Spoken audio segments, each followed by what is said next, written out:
O Lord, you have searched me and known me. You know my sitting down and my rising up. You understand my thought afar off. You comprehend my path and my lying down, and are acquainted with all my ways. For there is not a word on my tongue. But behold, O Lord, you know it to altogether. You have hedged me behind and before, and laid your hand upon me. Such knowledge is too wonderful for me. It is high, I cannot attain it.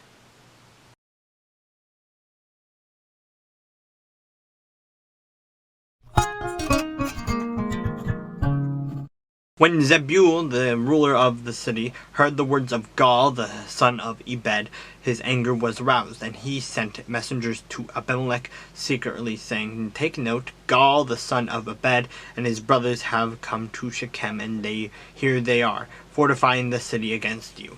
Now therefore get up by night, you and the people who are with you, and lie in wait in the field. And it shall be, as soon as the sun is up in the morning, that you shall rise early and rush upon the city. And when he and the people who are with him come out against you, you may then do that to them as you find opportunity. So Abimelech and all the people who were with him rose by night and lay in wait against Shechem in 4 companies. When Gaal, the son of Ebed, went out and stood in the entrance to the city gate, Abimelech and the people who were with him rose from lying in wait. And when Gaal saw the people, and he said to Zebul, Look, people are coming down from the tops of mountains. But Zebul said to him, You see the shadows of the mountains as if they were men. So Gaal spoke again and said, See, people are coming down from the center of the land, and another company is coming from the diviner's terebinth tree. Then Zebul said to him, Where indeed is your mouth now, with which you said, Who is Abimelech, that we should serve him? Are not these the people whom you despised? Go out, if you will, and fight with them now. So Gaal went out, leading the men of Shechem, and fought with Abimelech. And Abimelech chased him, and he fled from him, and many fell wounded to the very entrance of the gate. Then Abimelech dwelt at Ramah, and Zebul drove out Gaal and his brothers, so that they would not dwell in Shechem. And it came about on the next day that the people went out into the field, and they told Abimelech. So he took his people, divided them into 3 companies, and lay in wait in the field. And he looked, and there were the people coming out of the city, and he rose against them and attacked them.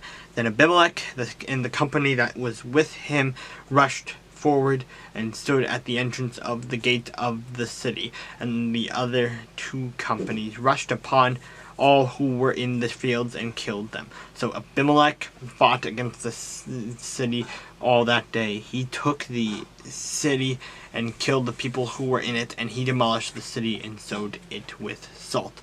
Now when all the men of the tower of Shechem had heard that, they entered the stronghold of the temple of the god Bereth. And it was told Abimelech that all the men of the tower of Shechem were gathered together. Then Abimelech went up to Mount Zalmon, he and all the people who were with him.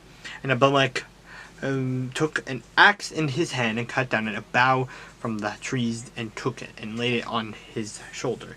Then he said to the people who were with him, that you have seen me do, make haste and do as I have done. So each of the people likewise cut down his own bough and followed Abimelech, but put them against the stronghold and set the stronghold on fire above them, so that all the people of the tower of Shechem died, about 1,000 men and women.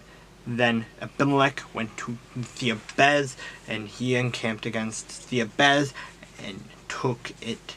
But there was a strong tower in the city, and all the men and women, all the people of the city, fled there and shut themselves in. Then they went up to the top of the tower. So Abimelech came as far as the tower and fought against it, and he drew near the door of the tower to burn it with fire. But a certain woman dropped an upper millstone on Abimelech's head and crushed his skull. Then he called quickly to the young man, his armor bearer, and said to him, "Draw your sword and kill me, lest men say of me, a woman killed him." So his young man thrust him through, and he died. And when the men of Israel saw that Abimelech was dead, they departed every man to his place. Thus God repaid the wickedness of Abimelech, which he had done to his father, by killing his 70 brothers. And all the evil of the men of Shechem God returned on their own heads, and on them came the curse of Jotham, the son of Jerubbaal.